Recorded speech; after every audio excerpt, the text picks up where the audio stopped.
అబ్బా ఎక్కడున్నారా మనమా? ఏం గుడిరా ఇదా?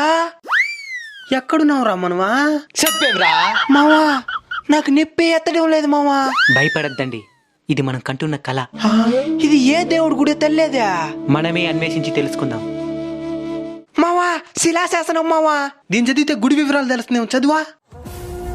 భారతదేశంలోనే మొట్టమొదటి శివాలయం.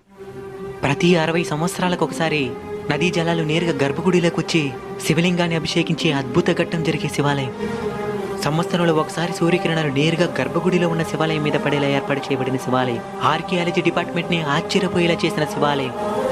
త్రిమూర్తులు ముగ్గురు ఒకే శివలింగం మీద కొలువై ఉన్న శివాలయం. ఈ ఆలయంలోని శివలింగాన్ని ఏ పదార్థంతో తయారు చేశారో ఇంతవరకు ఎవరూ కనిపెట్టలేదు. భూమి మీద ఉండే ఏ పదార్థంతోనూ ఇక్కడుండే శివలింగం సరిపోలడం లేదు.